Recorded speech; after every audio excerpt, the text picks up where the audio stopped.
بسم الله الرحمن الرحيم. هذا زميلنا الأخ ماجد الشاعري بيستعرض لكم الآن. عنده عرض بياكل جمر. أنت اصبر. هذه الجمرة طاحت على طول. هذا لقمة. اصبر خلنا نشوف.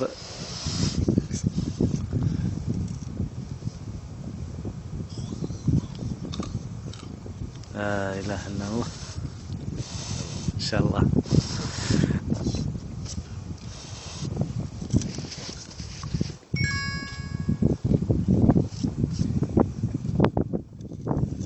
قاعد يستمتع الأخ الآن. كيف الوجبة يا أبو؟ هذا احلى شيء في المرة.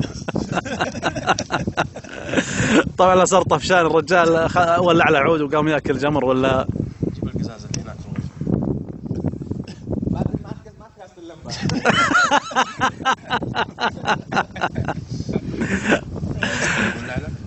لا ما في خبز واكل لمبة. يقول الطباخ قبل ما في خبز قام اكل اللمبه.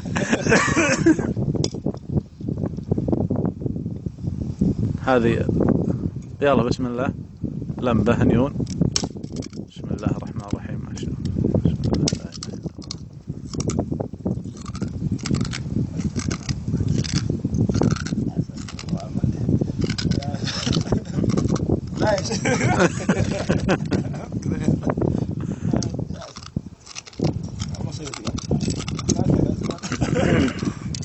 شاء جيب كاس مويه.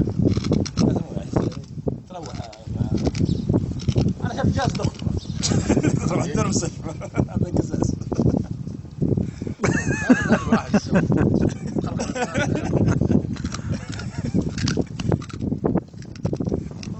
طبعا ما تتاثر بالنسبه لجروح او شيء بسبب القزاز هذا.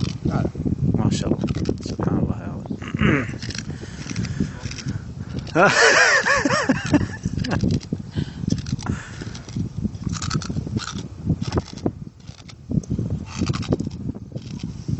طيب بالنسبه للعقارب والحياة تمسكها ما عندك مشكله؟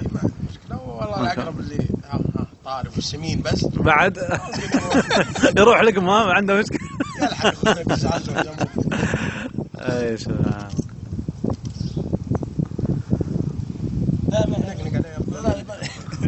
الله يعطيك العافيه ماجد. طبعا اخ ماجد في مركز المويلح في قطاع ظباء.